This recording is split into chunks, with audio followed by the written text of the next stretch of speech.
Voilà, bonjour à tous, j'espère que vous m'entendez.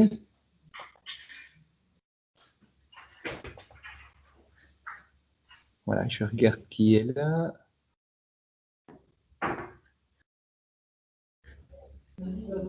Ouais.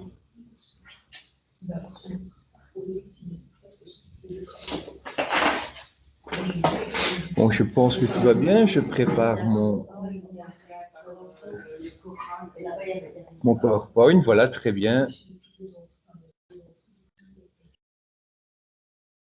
Je vous rappelle que je fonctionne avec un seul écran, donc je ne pourrai pas lire vos messages. Donc n'hésitez pas, si vous voulez vous manifester, poser une question, à brancher le micro, parce que pendant le cours, je ne pourrai pas lire vos communications écrites.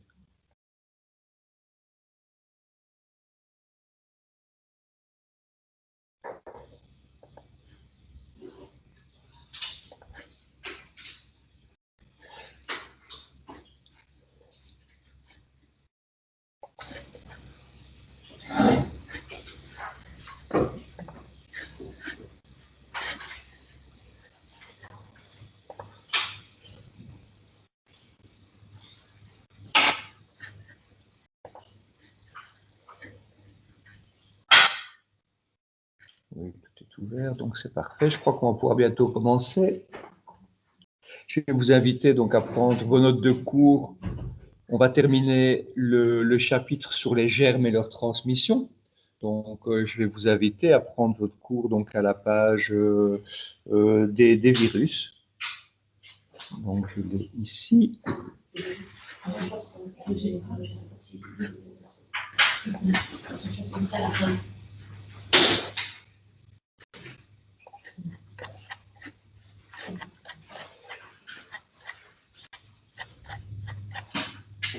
Page 162. Et moi, je vais vous partager une petite présentation, un petit diaporama pour évoquer avec vous le sujet.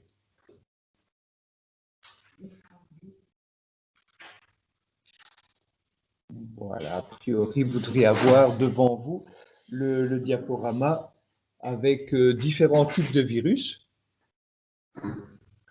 Je vais le prendre aussi sur mon écran, ce sera plus facile.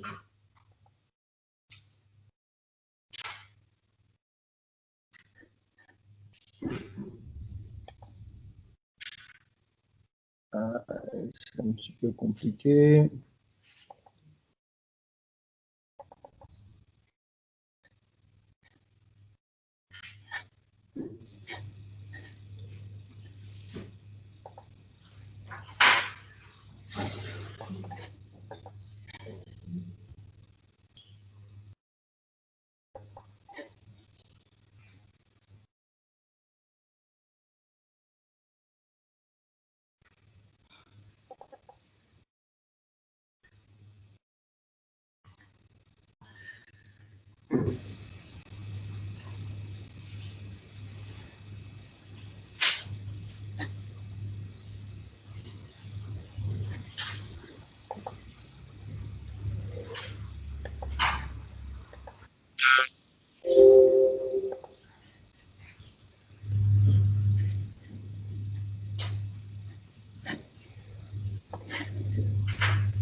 Voilà.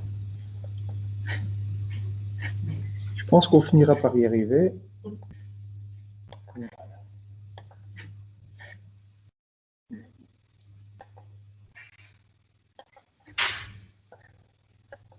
C'est pas gagné encore.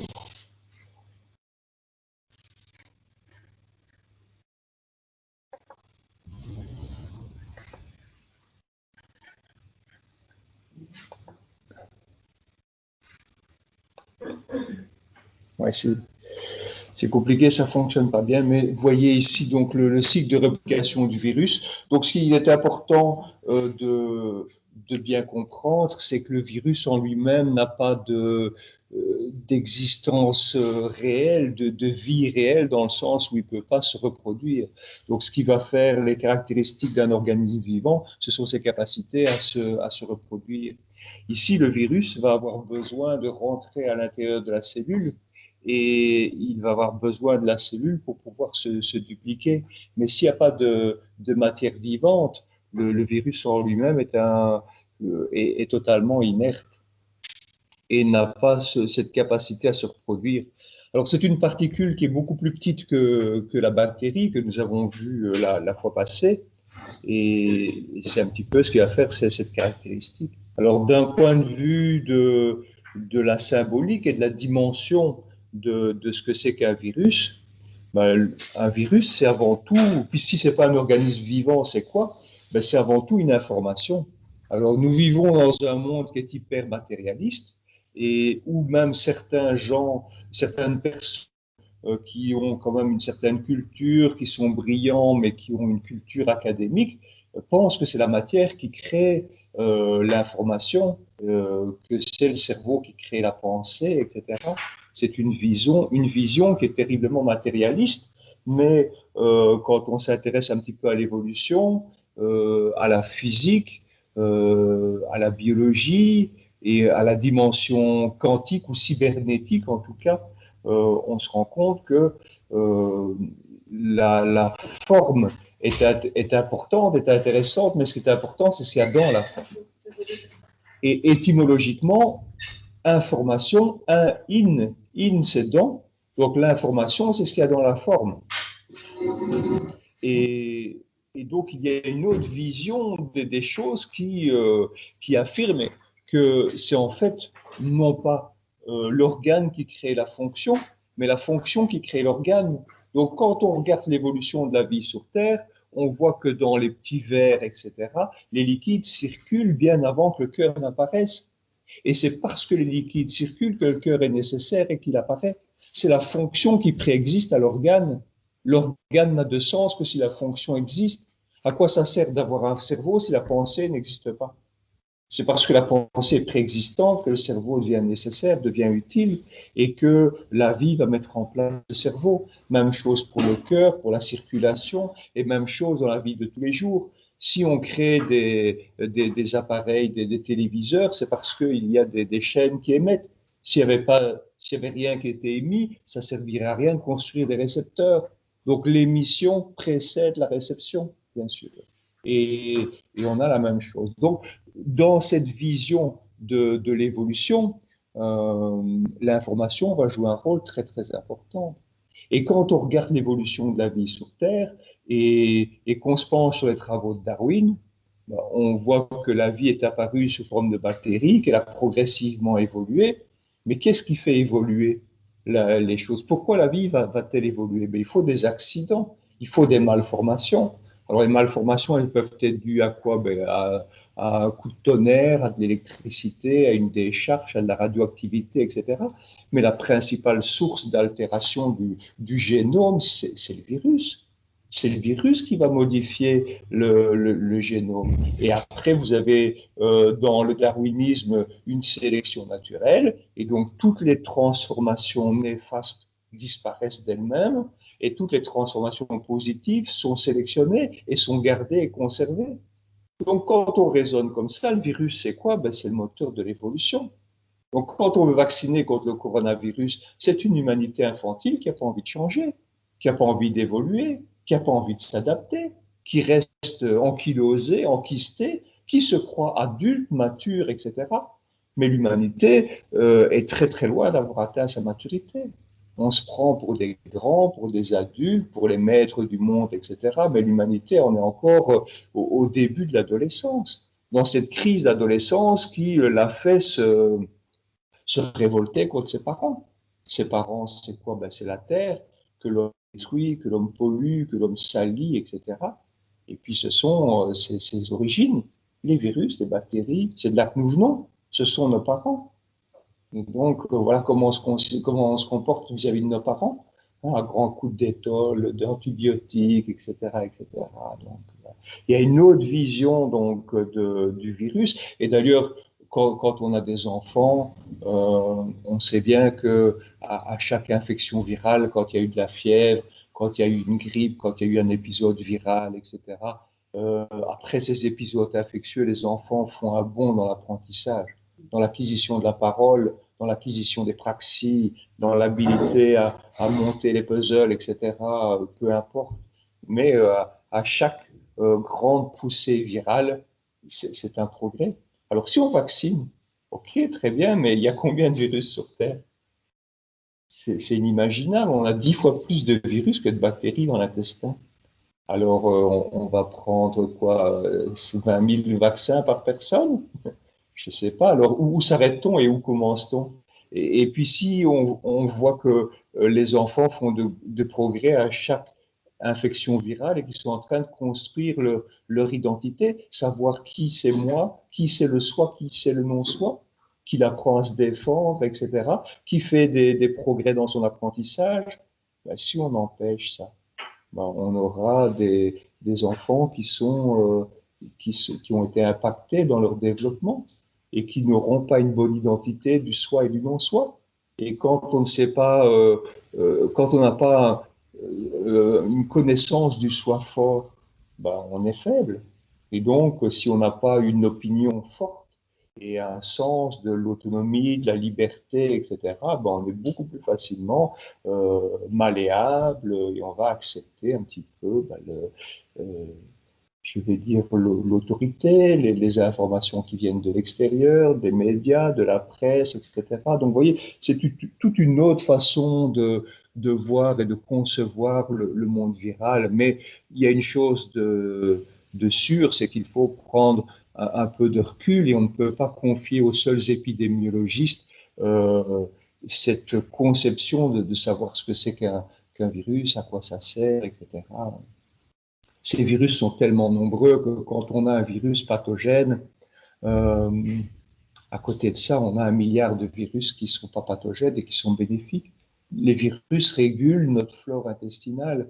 Il y a des virus que nous allons voir tout à l'heure qui sont ce qu'on appelle des bactériophages. Donc sans virus, on meurt. Voilà, on est dévoré par ce monde microbien. Donc, c'est l'information et l'information virale qui permet la maîtrise de tout ce monde bactérien qui nous est indispensable, mais qui en même temps, si nous ne sommes pas suffisamment forts, va complètement nous digérer. Le rôle des bactéries dans notre intestin, c'est de digérer. Oui, mais digérer ce qu'on mange, hein, pas nous. Parce que si les bactéries se développent de façon illimitée, ben elles nous dévorent aussi et nous mangent aussi. D'ailleurs, c'est ce qui se passe quand nous mourrons. Quand nous mourrons, voilà, on a plus suffisamment la force, le moi fort pour pouvoir maîtriser et l'information pour pouvoir maîtriser ces colonies bactériennes. Et donc, on va se retrouver voilà, complètement dépassé et dévoré par ce monde bactérien. Donc voilà un petit peu pour pondérer la vision hystérique actuelle de ce que c'est qu'un virus. Alors, vous voyez ici sur le schéma que le virus va rentrer dans une cellule végétale, une bactérie intestinale ou une cellule humaine, une cellule animale. Donc ici, vous avez un exemple de virus de la grippe qui va rentrer dans la cellule. Une fois que le virus est dans la cellule, qu'il a pénétré dans la cellule, il va y avoir une forme de dissolution de la capsule et une libération des informations que cette petite capsule virale contient. Alors, ces petites informations virales vont migrer, vont pénétrer à l'intérieur du noyau et vont venir se fixer sur je vais dire, l'ADN de la cellule. Et la cellule, dans son métabolisme, va fabriquer des protéines grâce, je vais dire, au codage de son ADN. Et donc, la cellule va se mettre à fabriquer également des protéines virales, outre le fait que ben, si c'est une cellule du foie, elle est programmée pour fabriquer de la bile, pour fabriquer différentes substances, etc.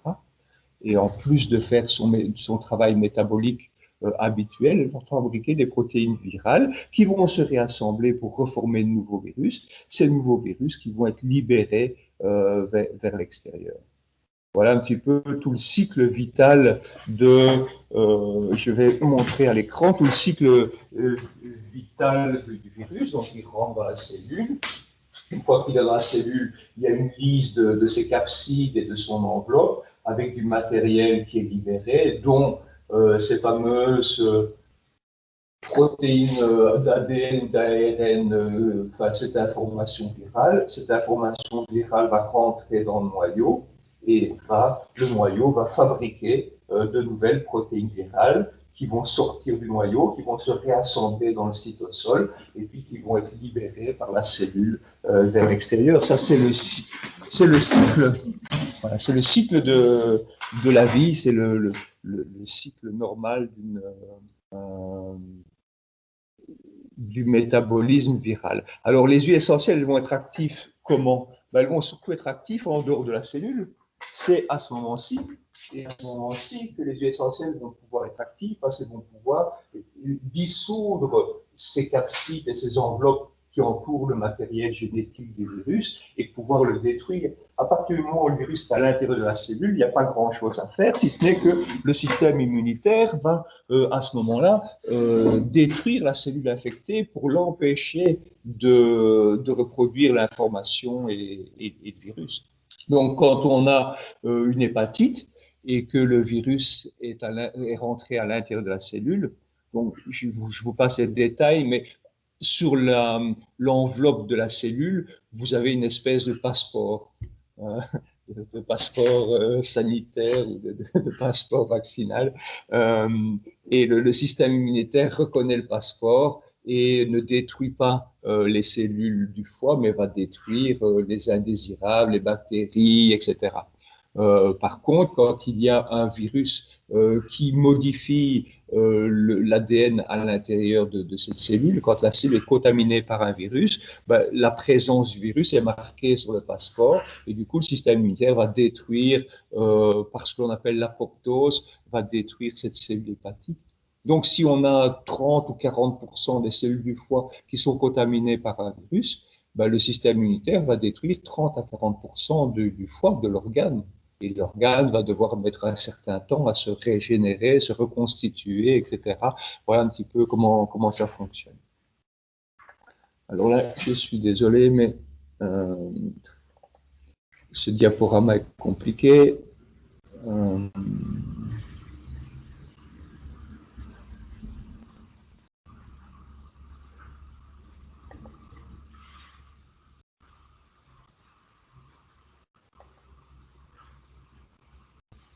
Je crois qu'on va le laisser comme ça parce que je ne parviens pas à...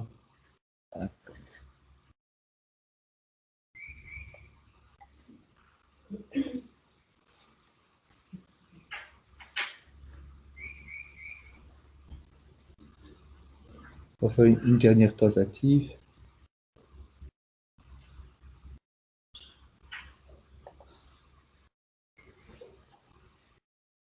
Oh, c'est magnifique, ça fonctionne. Donc, on va distinguer principalement deux types de virus. Ah, il y avait une dia avant. Donc, on va classifier les virus en fonction de plusieurs types. Il y a des virus à ADN, donc l'acide désoxyribonucléique, ou à ARN.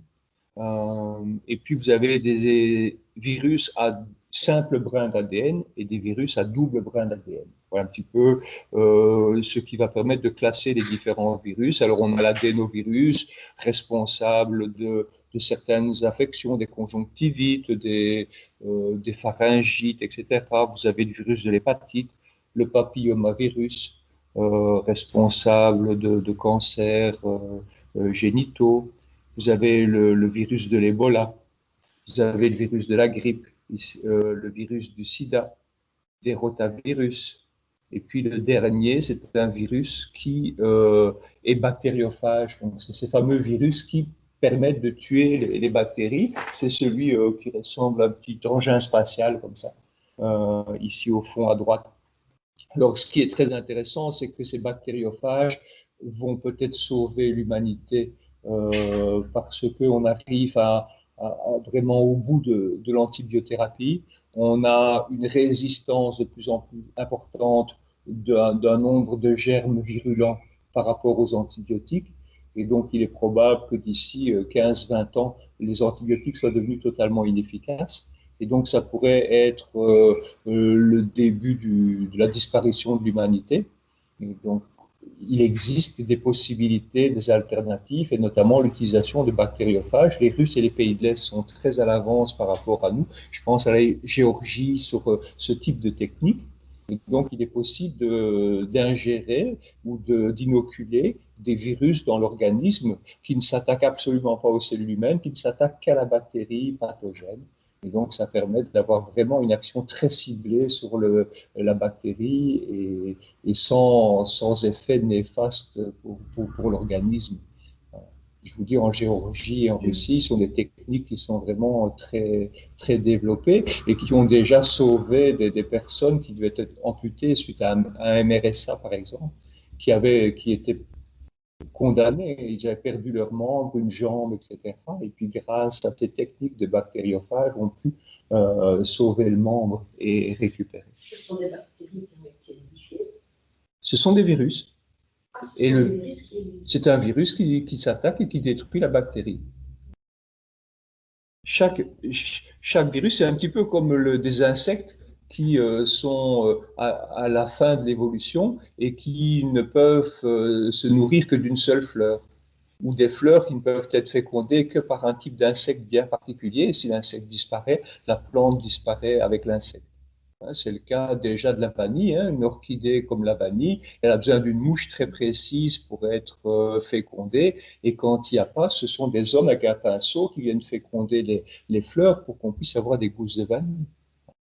Donc, le virus, vous avez des virus qui peuvent se transmettre de l'homme à l'animal. Vous avez des virus qui peuvent toucher plusieurs types de tissus, qui peuvent toucher aussi bien la muqueuse de la gorge que des muqueuses génitales ou que sais-je, l'herpès par exemple, pour un herpès buccal et un herpès génital.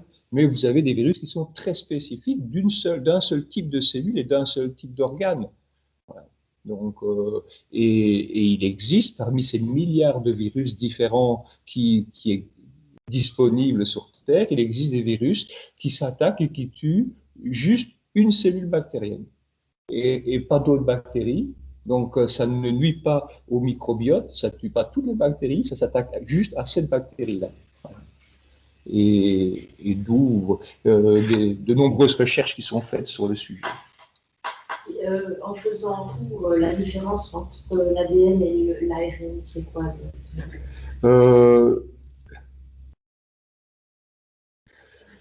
Donc, l'ADN, lors de la duplication de la cellule, l'ADN, qui est une double chaîne hélice ici, va se séparer en deux. Et l'ARN, c'est ce qui va venir se copier sur la demi-échelle. Donc, si vous voulez, vous avez une séparation ici au milieu de la double hélice. Et ici, vous voyez que vous avez une séquence bleue, un acide aminé bleu, et puis un rouge en opposition, un bleu, un rouge, etc. Et donc, l'ARN va se former en se calquant et en se répliquant, R pour réplication au niveau de ce brin d'ADN. Donc, c'est vraiment la nature de l'information et du matériel génétique qui se trouve à l'intérieur du virus qui va déterminer cette classification. Et donc, dans ces classifications, on a tout d'abord des virus à ADN. Alors, on a des virus à double brin et des virus à simple brin. Un exemple de virus à simple brin, ce sont des parvovirus. Et puis, les virus à double brin sont beaucoup plus nombreux. On a des virus de l'hépatite, des virus de l'herpès, des poxyvirus, des adénovirus que nous avons vus tout à l'heure, papillomavirus, etc. Et puis, dans les virus à ARN, nous avons les coronavirus à enveloppe du type du virus de la vaccine, du SARS-CoV-2, etc. On retrouve tous les coronavirus, on retrouve de nombreux virus. Alors, il y en a qui sont sans enveloppe, il y en a qui sont avec enveloppe.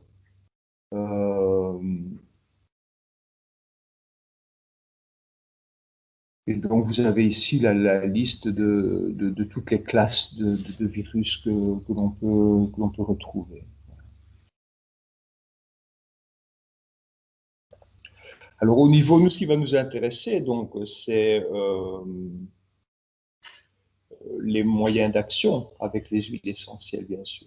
Donc, quels vont être les objectifs? Tout d'abord, on peut rechercher des huiles essentielles qui vont limiter et freiner la pénétration du virus dans la cellule. Voilà. Donc ici, il y a quelques virus, le virus de Epstein-Barr, les cytomégalovirus et les virus de l'herpès. Donc EB, c'est Epstein-Barr. Ce sont des virus qui sont, quand le système immunitaire est bon, qui ne sont pas pathogènes, mais chez des personnes qui ont un effondrement du système immunitaire, le virus de l'Epstein-Barr peut affaiblir l'organisme et provoquer donc voilà, différents types de symptômes. Voilà. Des symptômes, mais qui sont vraiment chroniques. Hein. Des symptômes qui sont des états de santé défaillants, dégradés, mais qui ne sont pas des pathologies avec de la fièvre, etc. Alors, même chose pour les cytomégalovirus et les virus de l'herpès 1 et 2. Alors, ce que l'on va surtout essayer de faire, c'est de dissoudre et de détruire ces informations virales quand elles sont en dehors de la cellule. Donc, nous avons vu que on a beaucoup communiqué sur la durée de vie du virus. Donc, en fonction des circonstances, etc., le virus libre, quand il est postillonné ou quand il est émis par la respiration, va de quelques minutes à dans des circonstances extrêmes, peut survivre pendant une heure ou deux. Et grâce aux huiles essentielles, on va avoir une action dissolvante, une action de lyse sur les enveloppes virales, ce qu'on appelle, il y a deux choses. La capside, c'est, si vous voulez, une espèce de coque plus rigide qui entoure le matériel génétique, le brin d'ARN. Et puis cette capside est elle-même entourée et protégée par une enveloppe. Voilà. Une enveloppe qui est plutôt de nature lipidique. Et vous savez que les huiles essentielles, ça dissolve les graisses, notamment les huiles essentielles à eucalyptol qu'on va voir tout à l'heure, les huiles essentielles à cétone. Donc on a de nombreuses huiles essentielles qui vont dissoudre cette première enveloppe et puis qui vont s'attaquer et dégrader à la capside. Pour dissoudre la première enveloppe, ce sont surtout les huiles essentielles qui dissolvent le mucus, c'est-à-dire les huiles essentielles respiratoires qui vont déboucher le nez, des huiles essentielles à cétone, des huiles essentielles à eucalyptol. Pour détruire la capside virale, comme c'est une coque un peu plus rigide, ça ressemble plus à la coque des bactéries, et là on a besoin de phénol. Les phénols vont être plus actifs sur la capside, alors que l'eucalyptol et les cétones vont être plus actifs sur l'enveloppe extérieure. Ça, c'est des petits points de détail et de finesse, mais vous comprenez qu'un eucalyptus tout seul sera moins efficace qu'un eucalyptus avec un thymidine. Parce qu'on a, avec ces deux familles biochimiques, une action sur les deux types de protection du virus. C'est avec le cinéole 1,18, c'est ça? Oui, c'est ça. Donc le cinéole, c'est le 1,8 cinéole. L'eucalyptol, c'est le 1,8 cinéole. Et puis après, ben, vous avez un système immunitaire qui va se défendre une fois que le virus se trouve à l'intérieur de la cellule, et donc on va également pouvoir agir sur les capacités de défense immunitaire et favoriser ces mécanismes de défense, ce qu'on appelle le système T, T pour thymus, et le système des immunoglobulines, notamment spécifiquement sur le virus, on va avoir les IgG, les immunoglobulines G et les IgM.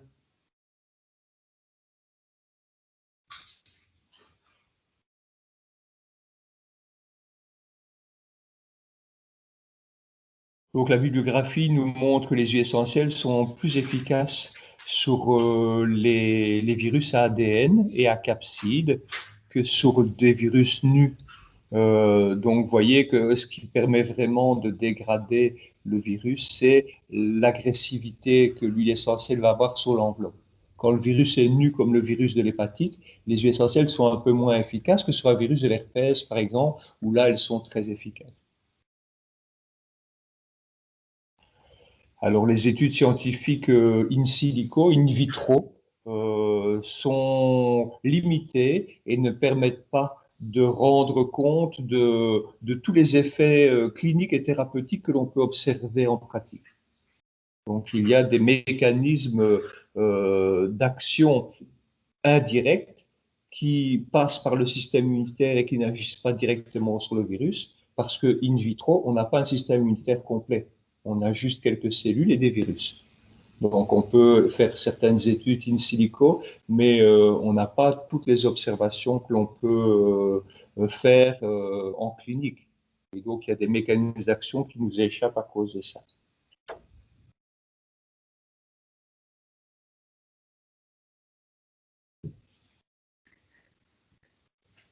Alors, les huiles essentielles qui se sont révélées les plus actifs, ce sont des huiles essentielles à phénol, notamment le thymol et le génol, sont deux molécules qui sont particulièrement efficaces sur les virus.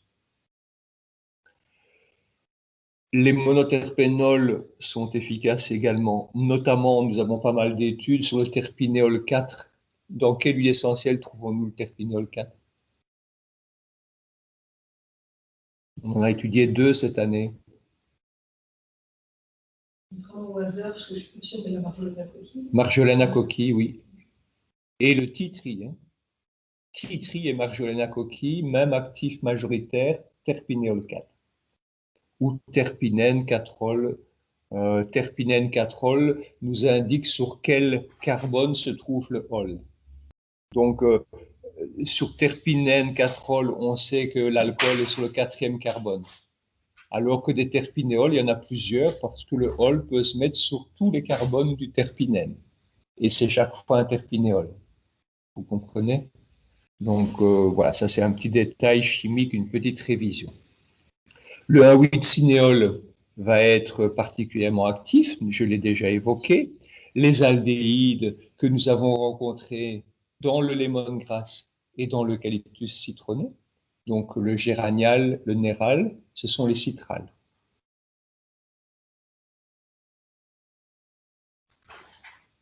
Le zingibérène, donc un sesquiterpène, que nous avons rencontré dans le gingembre, va être particulièrement actif également.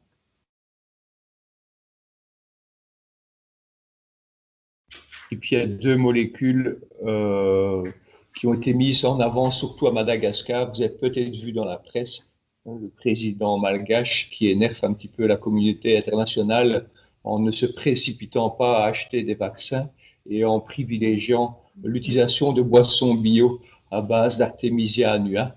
Peut-être que vous avez vu ça dans la presse. C'est une plante qui contient de l'artésunate et de l'artémisinine, 2 molécules qui ont été mises en œuvre avec une grande efficacité contre la malaria. C'est bizarre, comme l'hydroxychloroquine. Voilà.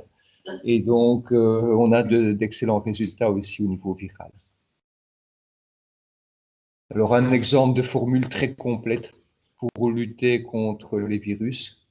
On a choisi un thym, 2 thym à feuilles de sarriette, riche en bornéol, et un thym à thymol. L'estragol est très efficace également sur les virus qui intéressaient notamment Epstein-Barr. Par contre, il ne faut pas trop d'estragol parce que la réglementation interdit de trop grandes quantités d'estragol dans les compléments alimentaires. Donc ici, on a choisi la badiane, un anis étoilé qui est en fait une magnoliacée, le gingembre, le rabinsara, le clou de girofle, le romarin à 8-cinéol qui a différents effets. Il contient du cinéol qui agit sur les virus, mais en même temps, c'est un protecteur hépatique contre le clou de girofle et le thym. Marjolaine ou titri. Un titri à aldéhyde, donc on préfère un titri à aldéhyde plutôt qu'un lemongrass, voyez, parce que le titri a le génie thérapeutique d'être une myrtacée antibactérienne, antivirale, antimycosique. Donc si je cherche une huile essentielle acitrale, bien sûr, j'ai la lycée, l'eucalyptus citronné, j'ai des citronnelles, le lemongrass, mais cette huile essentielle de Leptospermum citratum, qui est un titri, va être un petit peu plus spécifique et un petit peu plus efficace. Et puis la mélisse, énorme huile essentielle acitrale, et là, je vais dire, c'est une ouverture vers tout ce que je viens de vous dire en introduction par rapport à la vocation du virus. La vocation du virus, c'est une information qui est là pour nous aider à monter de niveau, de changer de niveau. Et la mélisse est une essence parmi les plus subtiles, les plus sacrées, les plus chères. C'est l'huile essentielle du cœur. Et bon, actuellement, le SARS-CoV-2 touche la poitrine, le poumon, dans lequel se trouve le cœur. Voilà. Donc, on a vraiment une information qui s'adresse vraiment voilà, qui s'adresse vraiment au côté cœur de l'homme. Et la mélisse me semble tout à fait indiquée pour ça. Excusez-moi, monsieur, on recevra les feuilles. Enfin, vous nous enverrez le... Oui, je regarderai à vous envoyer ce que je peux vous envoyer. C'est un travail qu'on fait pour le compte d'un client, donc à voir ce que je peux transmettre, etc.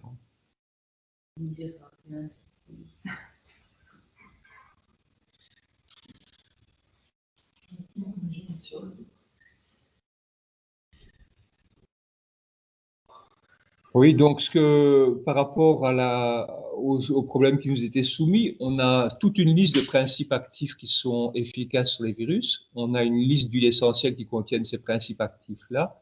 Et donc, ce que l'on va faire, c'est parmi toute cette matière, c'est de choisir les huiles essentielles qui sont montrées efficaces cliniquement sur les symptômes qui peuvent apparaître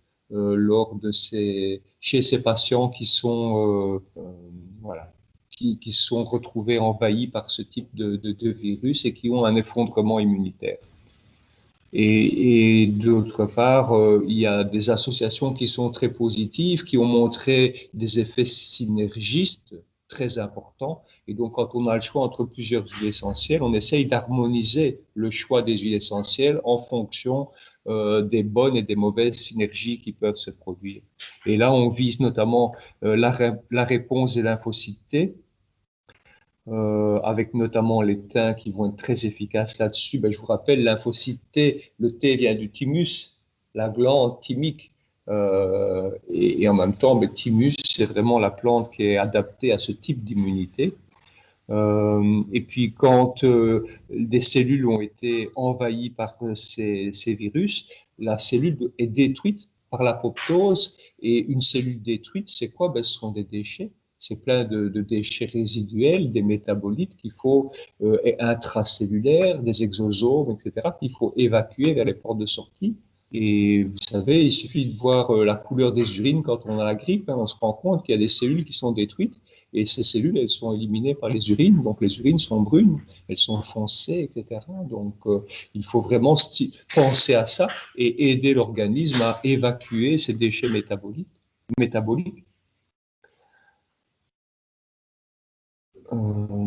Ilicium verum. Je vais juste vous donner une petite clé très, très intéressante avec une anecdote qui peut être sympa. Dans les théories que l'on qualifie habituellement de conspirationnistes, il y a certains individus qui se sont rendus compte que la campagne électorale de Bush a été financée par différents industriels, différentes grosses fortunes américaines, des armuriers bien sûr, mais aussi des gens qui sont actifs dans le domaine de la santé.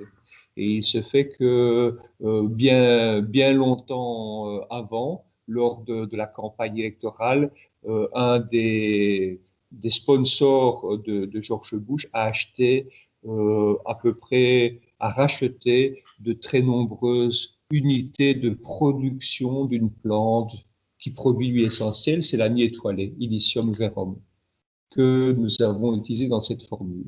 Et puis après, il y a eu un épisode qui ressemble un petit peu à ce que nous vivons, si ce n'est que on nous a annoncé la catastrophe et l'humanité elle est décimée par la grippe H1N1, etc. Et tous les gouvernements du monde ont fait des stocks énormes d'un remède antiviral qui s'appelle le Tamiflu. Et puis la grippe n'est jamais venue, elle n'est jamais arrivée, et on a acheté tous les stocks de Tamiflu. Et le Tamiflu est fabriqué à partir de quelle plante? Illicium verum. Par qui? La personne qui a financé en partie la campagne de George Bush. Voilà. Et donc, tous les pays du monde ont fait des stocks de médicaments qu'ils ont jetés à la poubelle. Voilà un petit peu pour la petite histoire. Et donc, vous comprenez un petit peu l'intérêt de cette plante et vous comprenez comment elle aboutit ici dans cette formule. Voilà. Voilà un petit peu ce que je voulais vous dire par rapport à ces différents virus et les huiles essentielles qui peuvent être actives. Voilà. Donc, ces huiles essentielles constituent un excellent moyen de protection. Je ne sais pas si vous souhaitez quelques précisions supplémentaires. Mais vous comprenez, quand on est à risque et quand on doit côtoyer des personnes qui sont susceptibles d'être porteurs de virus, etc., il est possible de se protéger, notamment grâce à ce type d'huile essentielle que l'on peut mettre dans de l'huile végétale à environ 3% et tapisser, par exemple, les parois du nez, etc., entre autres. Un spray dans la gorge, ce type de protection va permettre de détruire les capsides et les enveloppes virales avant que le virus ne puisse pénétrer dans les cellules et envahir l'organisme. Voilà. Ça, c'est pour ce qui est de la protection passive. Et puis après, pour les protections actives, il est possible de prendre des huiles essentielles par voie orale pour renforcer justement ces mécanismes d'apoptose, le système T des défenses immunitaires, entre autres, etc. J'ai une question, monsieur. Oui. Au niveau de l'enveloppe de la cellule et de l'enveloppe des virus, en fait. Est-ce qu'elle est donc de la même nature? Et donc, du coup, le fait qu'on mette de l'huile essentielle et qu'on dissolve l'enveloppe, est-ce qu'on s'attaque aussi aux bonnes cellules, ouais, à l'enveloppe qui est plus dure aussi, donc autour de la cellule? Ouais. Je ne saurais pas vous répondre de façon précise. Pourquoi? Parce que les virus sont tellement nombreux. On parle de milliards d'espèces différentes qu'on ne peut pas connaître l'enveloppe de chacune.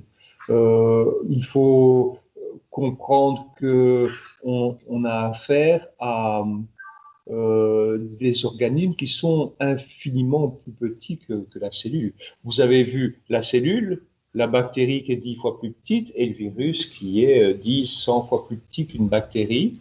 Donc, la cellule a des capacités, c'est un organisme vivant et elle a la capacité de se reproduire, de se diviser, de se réparer, alors que le virus est une substance inerte qui n'a pas cette capacité de cicatrisation, de réparation, etc., comme on peut l'avoir au niveau cellulaire. Oui, c'est parce qu'on peut peut-être déjà observer, comme on voit que les antibiotiques détruisent des bonnes cellules et pas elles détruisent aussi bien les bonnes que les mauvaises. Bactéries. Oui. Les bactéries. Elles sont pas, les antibiotiques ne sont pas cytotoxiques je vais dire au dosage où on les prescrit. On essaye d'avoir une toxicité sur la bactérie et pas sur la cellule. Donc, quel est le mécanisme qui fait muter ce virus? Qu'est-ce qui fait, moi j'ai toujours l'impression qu'il y a une intelligence et que ici vous allez me défendre, je dois survivre, ça fonctionne comment? Mais oui, on n'étudie pas ça, on a une vision matérialiste Et là, on parle d'information. On ne s'intéresse pas à la cybernétique, on ne s'intéresse pas à l'information. On n'essaie pas de savoir le pourquoi ou le comment. Voilà. On considère les virus comme des objets. Et donc, évidemment, il n'y a pas de vision et d'études par rapport à ça. Et quand il y a des travail plus sur l'énergétique, sur l'information, etc., on est dans le domaine des hypothèses. Donc, on n'a pas de preuves scientifiques sur ce qui fait que est-ce que le virus a une intention ou pas? Est-ce que la table a une intention ou voilà, on est dans le matériel et dans l'objectif. Donc, généralement, les, les virologues sont darwinistes et voient le hasard. Le hasard, il y a un assemblage qui la cellule, le noyau de la cellule va refabriquer le matériel protéique du virus et ce matériel de protéines va se réassembler pour reformer un virus. Et donc, parfois, ça se réassemble mal. Et comme l'homme est tellement génial, intelligent, etc., que ce qu'il a mis en place pour lutter contre le virus est efficace, bien sûr. Et donc, mais pas sur le nouveau. Donc, les vaccins sont efficaces sur le virus, mais pas sur le réassemblage qui est raté. Et donc, le réassemblage qui est raté, il continue à fonctionner parce qu'il est différent de l'assemblage vis-à-vis duquel l'homme a imaginé cette vaccination, etc. Dans la vision, oui, dans la vision, je vais dire, académique, cette mutation est plutôt due à des mécanismes liés au hasard. Il n'attribue pas une intelligence au virus. Seul l'homme est intelligent. Le virus, il est stupide. Donc, ça, c'est la vision académique, bien sûr. Mais on est quand même dans cette vision qui est très duelle, parce que justement, comme l'humanité pense vraiment que de ce point de vue matérialiste, on va dire que tout ce qui est médecine naturelle et toute cette autre vision vient se placer un peu à l'extrême, alors que comme vous l'aviez expliqué l'autre fois, les deux sont en fait, il n'y a pas de dualité, en fait, il faudrait effacer, et travailler ensemble. Voilà, oui, c'est ça. Mais c'est compliqué quand même pour comprendre l'origine même de ce positionnement. On ne forme pas les médecins de cette manière. Oui. Donc, nos études, on ne leur apprend pas à penser comme ça. Donc, de toute façon, ça reste une question quand même. Il y a un problème constant, je pense, que l'UNIF, on forme des médecins. Voilà, donc, oui, je vous propose de continuer. Hein. On a terminé sur ces virus. Est-ce que nous avons évoqué la fois passée les levures, les champignons on était arrivé, mais on n'a pas approfondi. Hein. Je ne vais pas pouvoir m'appesantir trop longtemps, si ce n'est qu'il faut comprendre que dans l'intestin, nous avons des virus, nous avons des bactéries, nous avons des champignons et des levures. Et quand nous prenons un antibiotique, volontairement ou involontairement, soit un médicament ou dans l'alimentation, hein, quand on voit la quantité d'antibiotiques utilisés pour l'élevage des volailles, la ponte des œufs, etc., c'est hallucinant. Donc, quand l'antibiotique est en contact avec l'intestin, il va affaiblir des colonies bactériennes parce que l'antibiotique est efficace contre les bactéries. Et affaiblissant ces colonies bactériennes, il fait de la place. Il fait de la place qui va être prise et occupée par les levures, notamment le Candida albicans, et par des champignons. Il y a des aspergillus, etc. Donc, on a souvent une flore qui devient pathogène parce que les levures, vous avez vu, ça fabrique de l'alcool et ça fermente, ça fait des bulles dans le pain. Quand on met de la levure pour fabriquer le pain, ben c'est ce qui donne qui aère la mie du pain, etc. Donc, quand on a pas assez de bactéries dans l'intestin et trop de levures et de champignons, on va soit fabriquer de l'alcool si on est végétarien, si on mange beaucoup de fruits, de légumes, etc.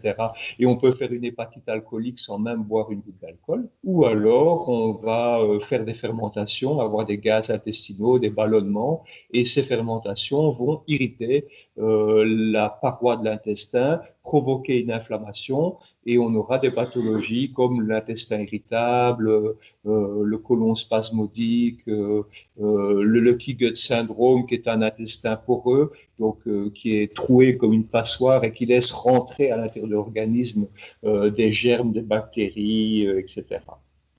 Donc voilà un petit peu le principe, d'où l'intérêt des huiles essentielles, c'est qu'elles vont diminuer les colonies de levures et de champignons pour permettre après de réensemencer l'intestin avec des bactéries. Donc, j'ai envie de dire que dans l'approche classique de prendre des probiotiques, c'est une approche qui est très intéressante, mais qui est limitée. Si vous avez votre jardin qui est envahi de ronces et d'orties, vous n'allez pas aller mettre vos graines de salade de blé dans les orties et dans les ronces. Vous allez d'abord faire le ménage avant de pouvoir réensemencer. Mais c'est la même chose dans l'intestin. Si votre intestin est colonisé de Candida albicans, ça ne sert à rien de prendre des probiotiques, ils ne vont pas pouvoir s'ensemencer. Voyez, donc il faut diminuer ces colonies grâce à des produits auxquels ces Candida albicans et ces mycoses sont sensibles, et à partir de là, on va pouvoir réensemencer avec des bonnes bactéries, des bifidus, des lactobacillus, etc. Voilà un petit peu le concept qui était important de comprendre par rapport à ça. Alors, quelles sont les huiles essentielles qui sont efficaces sur les germes? Donc, qu'est-ce qui se passe ici? Il y a quelqu'un qui est encore chipoté, voilà, qui m'a envoyé dans la nature et dans les bois. Si j'attrape celui qui s'amuse à ça. Voilà.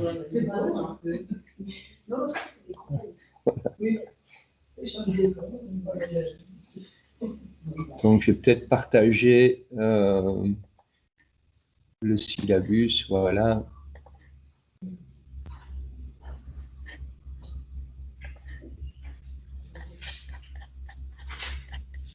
Et nous sommes ici, page 163, champignons et levures.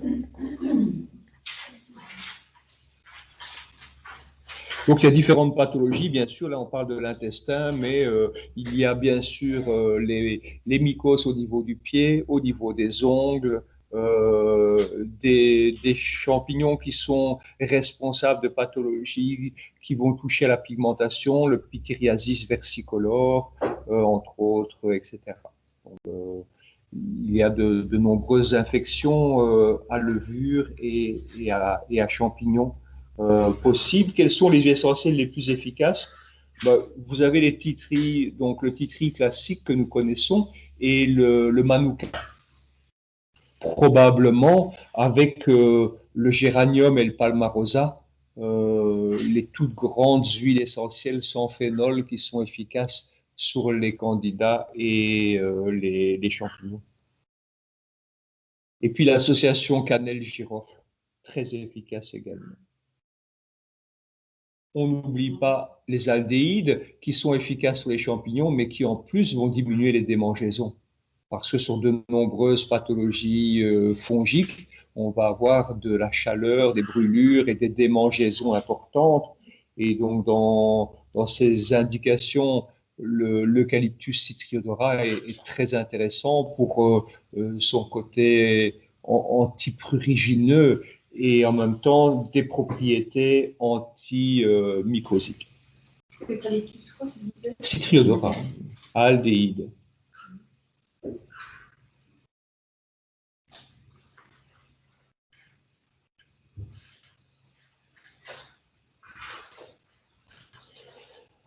Donc, il y a deux phénomènes principaux. Hein. Donc, les champignons se développent tout d'abord en milieu acide. Donc, quand on a un terrain à mycose, il est probable que nous ayons un terrain acidifié. Donc, il va être important de bien adapter l'alimentation et de compléter les soins et les traitements par des techniques d'élimination des acides, les bains, les saunas, les hammams principalement.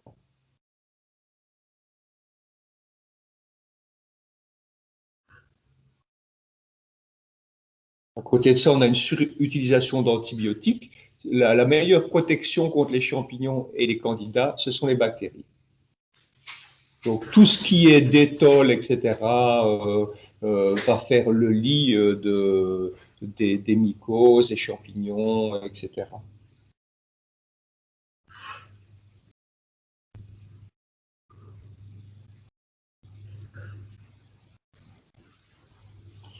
Et puis les levures adorent le sucre.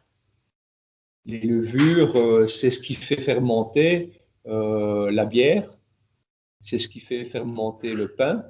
Et donc on a des sucres lents, de l'amidon, dans la levure, dans la farine. Pardon, dans la farine, on a l'amidon. Et puis on a les céréales également dans la bière. Donc comprenez que ces levures ont besoin du sucre, c'est leur aliment. Donc, à partir du moment où j'ai le diabète, où on est sur un terrain d'obésité, de surpoids, etc., voilà, on apporte du carburant pour que ces candidats, ces levures puissent se développer abondamment. Donc, les grands facteurs, c'est l'acidose tissulaire, c'est la surutilisation d'antibiotiques et c'est l'excès de sucre. Ça, ce sont les trois grands facteurs de risque de ces infections. Voilà ce qui clôture ce sujet. Voilà, excusez-moi.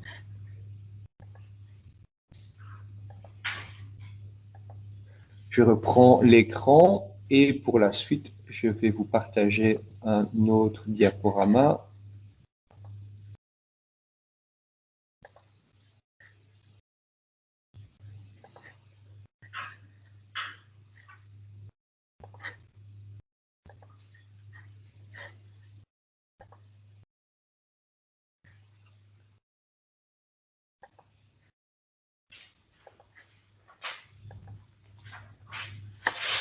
Voilà, vous devez avoir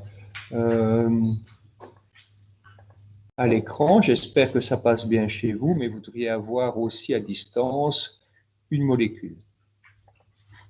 Alors cette molécule, je ne vous fais pas de mystère, c'est du salicylate de méthyle. Alors, qu'est-ce que vous voyez dans ce schéma? Qu'est-ce que vous voyez dans cette molécule à l'écran? Une fonction alcool sur voilà, sur un cycle aromatique. Donc, est-ce qu'on peut parler d'une fonction monoterpénol?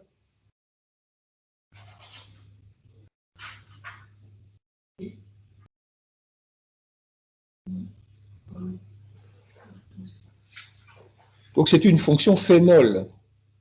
Parce que, tout d'abord, on n'est pas dans les monoterpènes, puisqu'on n'a pas 10 carbones. Il y a 9 carbones dans cette molécule. 6, même 8, plus exactement. Donc, on a une fonction phénol. L'hydroxyl OH sur le cycle aromatique, l'hexagone avec une double liaison sur 2. Donc, ce que vous avez, pour ceux qui sont à distance, ce que vous avez là, que je vais montrer au tableau. Ça, c'est une fonction phénol. C'est une fonction OH sur un cycle aromatique. Donc, tout ceci, c'est un phénol. Et puis, ceci, bah, peut-être que vous ne vous souvenez pas trop, mais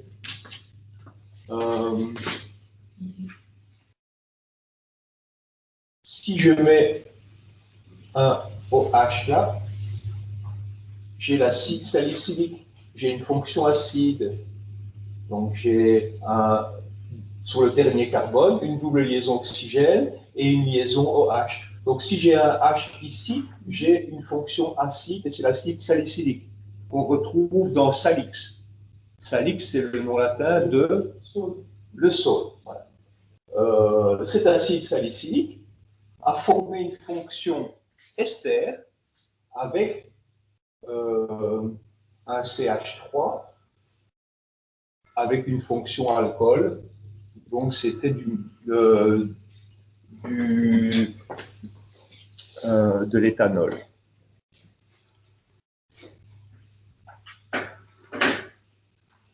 Ce qui nous fait qu'on a deux sites actifs dans cette molécule.